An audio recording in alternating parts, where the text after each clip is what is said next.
Bismillahirrahmanirrahim. Assalamu alaikum, dear students. Here I am with the second stage English book 1 for class 9th. And जैसा कि मैं आपको अपनी first introductory video में inform कर चुकी हूँ कि बुक्स मार्केट में अवेलेबल नहीं हैं और मैं अभी इसी पीडीएफ को ही यूज़ करूँगी। तो ये पीडीएफ है जो कि आप सिंध टेक्स्ट बुक बोर्ड की वेबसाइट से डाउनलोड कर सकते हैं। STBB ई बुक्स आप गूगल पे लिख के सर्च कीजिए तो ये आपको मिल जाएगी। अच्छा जनाब, तो ये बुक है, इसका इंट्रोडक्शन है आज। आप इसके इंट्रोडक्शन में ये हम आ जाते हैं इसके कंटेंट्स पे। तो यूनिट 1 है हमारा एथिक्स करैक्टर बिल्डिंग, और इसमें जो हमारा रीडिंग कॉम्प्रिहेंशन है वो है the last sermon of the holy prophet सल्लल्लाहु अलैहि वसल्लम। अच्छा जनाब, इसके बाद है लिसनिंग एंड स्पीकिंग, इसमें sharing information and ideas. Different किस्म की इसमें एक्सरसाइजेस हैं जो कि हर यूनिट में हमें दी गई हैं, जिसमें हमें साथ में हमारे इंग्लिश लैंग्वेज स्पीकिंग और ग्रामर सब कुछ ही सिखाया गया है। तो बहुत अच्छी बुक है। लैंग्वेज प्रैक्टिस में हमारे पास rules of conditional sentences, second conditional sentence और पंक्चुएशन दी गई है यहाँ पे। इसके बाद राइटिंग में है हमारे पास डिस्क्रिप्टिव एसेज की राइटिंग एंड फॉर्मल एसेज की राइटिंग। डिस्क्रिप्टिव एसे क्या होता है, उसके रूल्स क्या हैं, फॉर्मल ऐसे कैसे लिखे फॉर्मल लेटर्स कैसे लिखे जाते हैं, ये सब कुछ भी हमें इसमें बताया गया है। इसके बाद स्टडी स्किल में एडिटिंग, और उसके बाद fun simply just for fun है।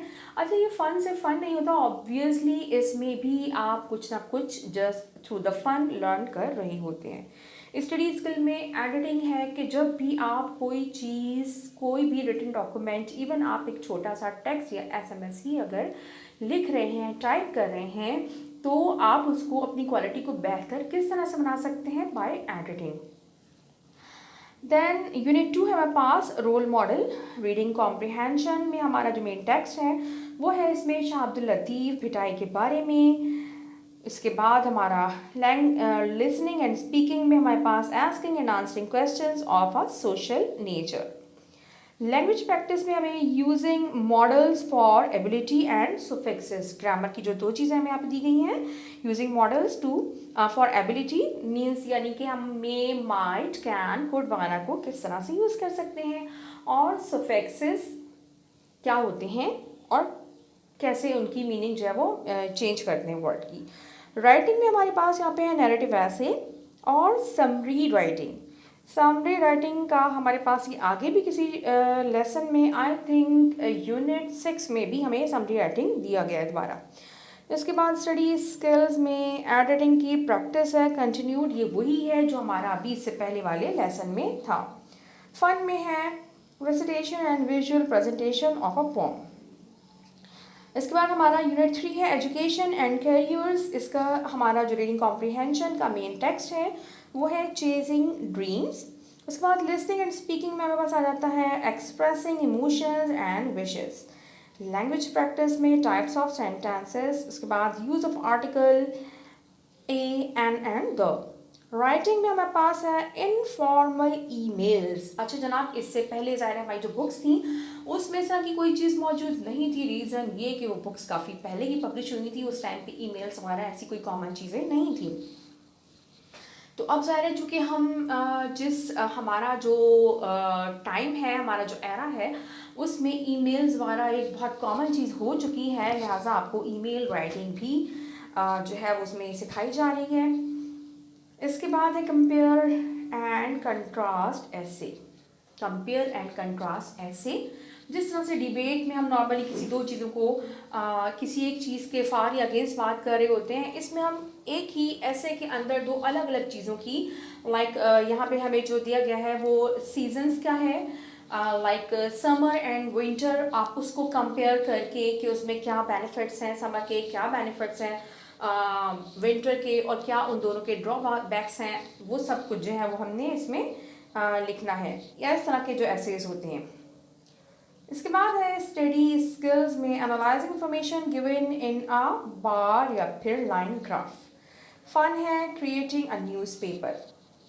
अच्छा, एक बात मैं आपको फिर बता दूं कि यहाँ पे जो हमें राइटिंग या फिर लैंग्वेज प्रैक्टिस की जो चीज़ें दी गई हैं, ये सब की सब तमाम एक्सरसाइजेज जो हैं ये तमाम इम्पॉर्टेंट हैं, और इनमें जो नॉलेज दी जा रही है वो सब कुछ भी हमारे पास एमसीक्यूज़ में या क्वेश्चन आंसर की सूरत में कहीं ना कहीं आ रही है। लाइक कहीं पे अगर यहाँ पे हमें इससे पहले वाले भी जिक्र हुआ था कंडीशनल सेंटेंसेस का, तो इसके बारे में, या फिर जो टाइप्स ऑफ सेंटेंसेस की बात हो रही है, compound sentence, simple sentence, complex sentence, ये चीज़ें भी हमारे पास एमसीक्यूज़ वगैरह में आ रही हैं पेपर में। जैसा कि मैंने आपको बताया था कि ये अभी जो हमारा 2 जून 2022 को जो इंग्लिश का 9th क्लास का पेपर हुआ है, वो इस बुक में से फर्स्ट टाइम पेपर कंडक्ट किया गया है।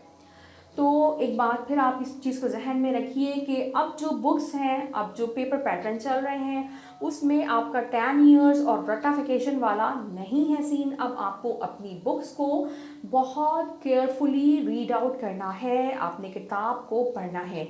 अब वो टाइम नहीं है कि आप लिटरली, मैंने देखा है कि बच्चे पूरा ईयर बुक ही परचेज नहीं करते, या की भी है तो लिटरली खोल के नहीं देखते, क्योंकि 10 ईयर का एक ऐसा फैशन आया हुआ था कि ज़रूरत ही बच्चे महसूस नहीं कर रहे थे, लेकिन अब ऐसा नहीं रहा। अब आपको ना सिर्फ बुक लेनी है बल्कि उसको केयरफुली आपने थॉरोली उसको रीड भी करना है। यूनिट 4 में पास है पाकिस्तान एंड नेशनल प्राइड, जिसमें हमारा रीडिंग कॉम्प्रिहेंशन जो है द ग्रेट विजनरीज के बारे में है। अल्लामा इकबाल कायद आज़म यहाँ पे हमें दिए गए हैं टॉपिक। लिसनिंग एंड स्पीकिंग में हमारे पास है asking and responding two questions of academic nature. इसके बाद लैंग्वेज प्रैक्टिस में चेंज द वॉइस यानी कि एक्टिव पैसिव है, और इसके बाद प्रीफिक्सेस, जैसा कि इससे पहले सुफिक्स पढ़ा था, यहाँ पे प्रीफिक्सेस है। राइटिंग में है हमें paraphrasing a poem and application writing यहाँ पे हमें सिखाई जा रही है। तो पैराफ्रेजिंग अ पोएम, अच्छा, पैराफ्रेजिंग अ पोएम में जो यहाँ पे हमें दी गई है अ चाइल्ड्स इन्वोकेशन, तो उसके रिगार्डिंग जो है वो एमसीक्यूज़ और क्वेश्चन आंसर पेपर में मौजूद थे। तो अब आपने किसी भी चीज़ को अननेसेसरी नहीं समझना है, और हर चीज़ को आपने बहुत ध्यान से पढ़ना है।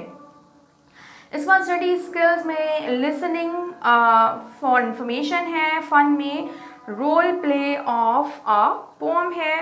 उसके बाद मॉडल टेस्ट पेपर 1 है। 4 लेसन्स के बाद एक मॉडल पेपर दिया गया है हमें, जिसमें जो भी आपने टॉपिक्स पढ़े हैं, जिस तरह की चीज़ें थी, उससे कुछ मिलते जुलते या रीडिंग कॉम्प्रिहेंशन दी गई हैं, और उसके एमसीक्यूज़ वगैरह हैं, ये सब कुछ आपको करने होते हैं। यूनिट 5 में हमारे पास आ जाता है हेल्दी लाइफ स्टाइल, जिसमें रीडिंग कॉम्प्रिहेंशन है हमारा health problems cause by mosquitoes, मच्छर से होने वाली बीमारियाँ। इसके बाद लिसनिंग एंड स्पीकिंग में हमारे पास express satisfaction, dissatisfaction, fully and partially, politely.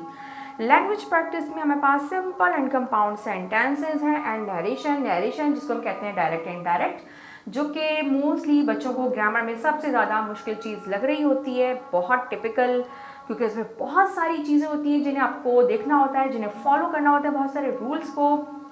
तो ये सब कुछ इंशाल्लाह मैं बहुत अपनी तरफ से पूरी कोशिश करूँगी कि बेहतर अंदाज में और ईजीएस्ट वे में आप लोगों को सिखाने की कोशिश करूँ। अच्छा जनाब, इसके बाद है हमारे पास इसके बाद राइटिंग में है डिस्क्रिप्टिव ऐसे फर्दर प्रैक्टिस, जैसा कि हमारे फर्स्ट यूनिट में थी। इसके बाद है filling a simple form. Study skills में इनफॉर्मल इंटरव्यूज है and fun vocabulary building. Unit 6 है हमारा जेंडर इक्विटी, जिसमें रीडिंग कॉम्प्रिहेंशन जो में दिया गया है the role of woman in Pakistan creation and development. Pakistan की क्रिएशन में जो ख़वातीन जो इम्पॉर्टेंट रोल प्ले करने वाली कुछ मशहूर ख़वातीन, और उसके बाद भी पाकिस्तान बनने के बाद भी जो ख़वातीन रही हैं जिन्होंने पाकिस्तान के लिए कुछ किया है, उनका इसमें जिक्र किया गया है। और इसके अलावा इसमें इंफॉर्मेशन की जो सोर्सेज है उसके बारे में ये हमारा यूनिट है। लिसनिंग एंड स्पीकिंग में है asking for and expressing preferences by giving reasons. Language practice में हमारे पास synonyms, use of since and for. since and for का यूज़ हमारे पास कॉमनली जो सबसे ज़्यादा आपको देखने को मिलता है वो है परफेक्ट कंटिन्यूअस टेंस में, लेकिन इसके अलावा भी सेंस ऑफ और यूज़ किया जा रहा होता है, वो हम इंशाल्लाह इसमें सीखेंगे। इसके बाद राइटिंग में है हमारे पास दोबारा नैरेटिव ऐसे फर्दर प्रैक्टिस, जो कि हमारा यूनिट 2 से कंटिन्यू है। उसके बाद है समरी राइटिंग भी फर्दर प्रैक्टिस, जो कि मैंने आपको बताया ये भी यूनिट 2 में था और वहाँ पे ये रिपीट हो रहा है यूनिट 6 में। अच्छा जनाब, तो इसमें समरी राइटिंग में हमें जो यहाँ पे टॉपिक दिया गया था वो था हेलन केलर, जो आपकी बुक में यहाँ पे दिया गया है। और हेलन केलर से भी रिगार्डिंग क्वेश्चन आंसर, नहीं MCQs, not question answer, MCQs 2 या 3 एमसीक्यूज जो है वो पेपर में आए थे।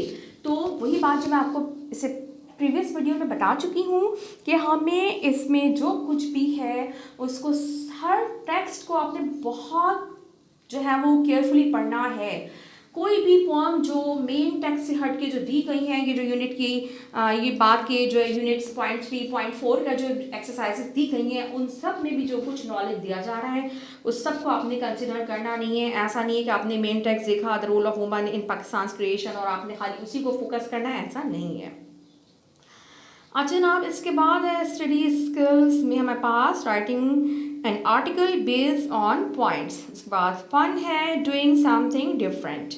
इसके बाद हमारे पास है यूनिट 7 लाइफ स्किल्स, जिसमें रीडिंग कॉम्प्रिहेंशन है हमारा द सीक्रेट ऑफ सक्सेस। ये एक स्टोरी है जिसमें सक्सेस का सीक्रेट जो है, जो राइटर के ओपिनियन में है, वो उन्होंने बताया है।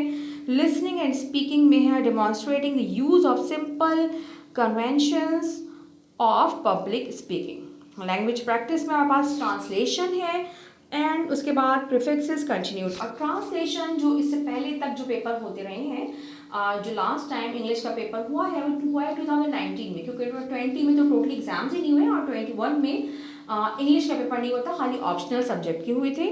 तो उससे पहले जो ट्रांसलेशन आती थी वो उर्दू टू इंग्लिश ट्रांसलेट होती थी, जो कि मैं समझती हूँ कि ज़्यादा मुश्किल होती थी, क्योंकि बच्चे जो है उसमें मोस्टली क्या करते हैं कि जो छोटी छोटी माइनर सी जो चीज़ें होती हैं उनको इग्नोर कर देते हैं, जिसकी वजह से वो ये अंडरस्टैंड नहीं कर पाते कि ये टेंस कौन सा है।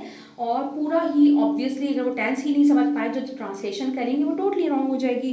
तो अब आपके पेपर में जो ट्रांसलेशन आ रही है वो जैसा कि यहाँ पे दी गई है बिल्कुल उसी तरह से, यानी इंग्लिश को हमने उर्दू में ट्रांसलेट करना है पैराग्राफ को। तो ये भी मैं समझती हूँ कि अब बहुत ईजी हो गया आप लोगों के लिए।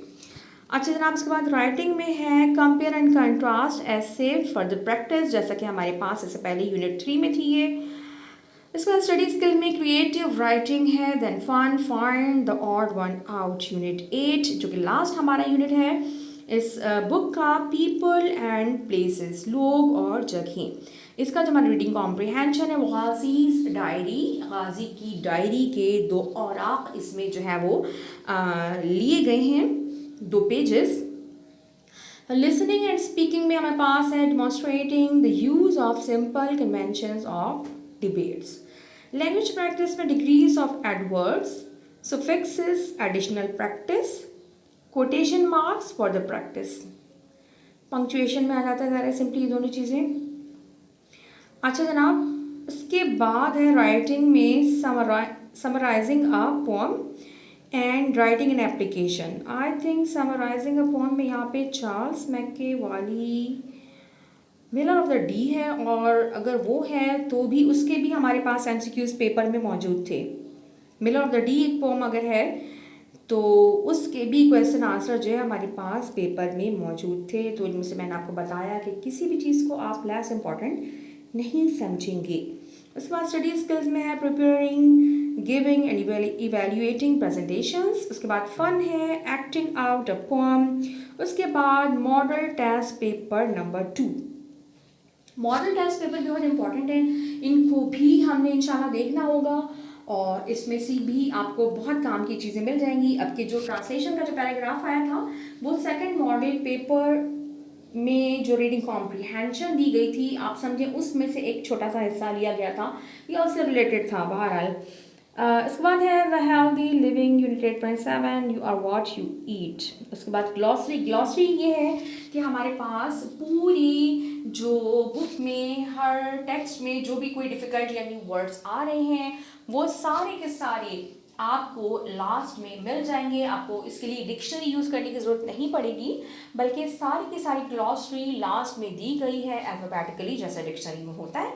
तो वहाँ से आप अच्छा, वहाँ से इस ग्लॉसरी का फ़ायदा ये भी है कि आपके टेक्स्ट में कोई वर्ड किस वे में यूज़ किया जा रहा है, तो वहाँ पे जो उसकी मीनिंग दी गई है वो उसके ही अकॉर्डिंग दी गई है। चलें जनाब, तो ये हमारा बुक का इंट्रोडक्शन कंप्लीट हो गया है। ठीक है जनाब, तो इंशाल्लाह नेक्स्ट वीडियो में मैं जो हमारा फर्स्ट यूनिट है, यानी कि last Sanna the holy prophet सल्लल्लाहु अलैहि वसल्लम, उसकी रीडिंग हमने इंशाल्लाह स्टार्ट करनी है। तो मैं बुक का इंशाल्लाह जो है डिस्क्रिप्शन में STBB ई बुक्स का जो है वो लिंक यहाँ पे इंशाल्लाह ज़रूर शेयर कर लूँगी, ताकि आप लोग भी अपनी बुक्स का PDF जो है वो हासिल कर सकें। और सिर्फ इंग्लिश की नहीं, बल्कि जितनी भी बुक्स अवेलेबल हैं उन तमाम के PDF आपको उसमें मिल जाएंगे। उम्मीद है कि आप मेरे साथ लर्निंग को एंजॉय करेंगे। Take care till next video. अल्लाह हाफ़िज़।